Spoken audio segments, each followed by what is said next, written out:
Për të varfrit është e detyrueshme që të mos kërkojnë ndihmë tek të tjerët, përveç nëse nuk kanë zgjedhje tjetër. Kjo thënie nga Imam Aliu thekson rëndësinë e vetmbështetjes dhe pavarësisë për të varfrit. Ai na mëson se personi në nevojë duhet të shmang kërkimin e ndihmës tek të tjerët, përveç nëse është i detyruar dhe nuk ka asnjë alternativë tjetër. Ajetet kuranore na japin një kuptim të plotë për rëndësinë e vetmbështetjes dhe pavarësisë. Allahu inkurajon besimtarët që të përpiqen për të siguruar jetesën e tyre dhe të mos varen vetëm nga të tjerët.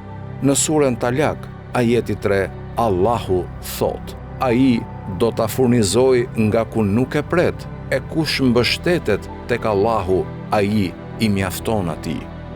Ky ajet nxjerr në parë premtimin hyjnor të furnizimit për ata që mbështeten tek Allahu dhe bëjnë përpjekje të sinqerta për të përmbushur nevojat e tyre.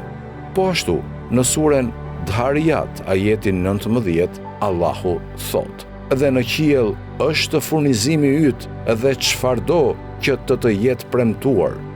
Ky ajet na kujton se furnizimi ynë është në dorën e Allahut dhe ai ka caktuar gjithçka që është e destinuar për ne. Ai na inkurajon të kemi besim tek furnizimi i tij dhe të përpiqemi për të nëpërmjet mjeteve të lejuara.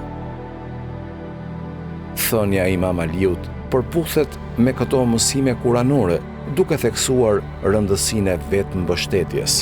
Ai inkurajon individët që të shfrytëzojnë të gjitha mjetet e mundshme për të përmbushur nevojat e tyre para se të kërkojnë ndihmë nga të tjerët. Ky qëndrim nxit ndjenjen e dinjitetit, respektit për veten dhe pavarësisë tek të varfrit.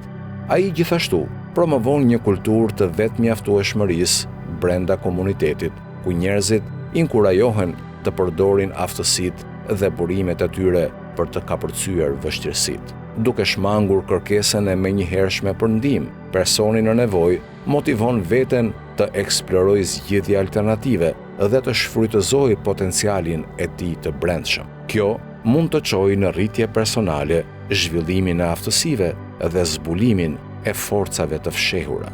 Po ashtu, kjo parandalon që individi të bëhet i varur nga të tjerët, duke nxitur ndjenjen e fuqizimit dhe besimit tek vetja. Megjithatë, është e rëndësishme të theksohet se kjo thënie nuk e mohon rëndësinë e bamirësisë dhe ndihmës ndaj të varfërve. Islami inkurajon fuqishëm muslimanët të jenë të mëshirshëm dhe bujar ndaj atyre që kanë më pak. Detyrimi i përmendur në këtë thënie i referohet vetëm personit në nevojë, duke i kujtuar atij të vlerësoj vetmbështetjen dhe të kërkojë ndihmë vetëm kur është absolutisht e nevojshme. Në përfundim, thënia e Imam Aliut thekson rëndësinë e vetmbështetjes dhe pavarësisë për të varfrit. Ai inkurajon individët të shfrytëzojnë të gjitha mundësitë përpara se të kërkojnë ndihmë nga të tjerët, duke promovuar rritjen, zhvillimin personal, fuqizimin dhe pavarësinë. Kjo përputhet me mësimet kuranore që theksojnë përpjekjen për jetesë dhe mbështetjen tek furnizimi i Allahut. Si musliman, duhet të gjejmë ekuilibrin mes vetmbështetjes dhe mëshirës, duke ndihmuar dhe mbështetur të nevojshmit, por edhe duke inkurajuar pavarësinë dhe dinjitetin e tyre. Allahu na udhëzoft të gjithëve të ndjekim mësimet e Islamit dhe të na mundësoj të ndryshojmë të tjerët, duke forcuar vetë mbështetjen e tyre.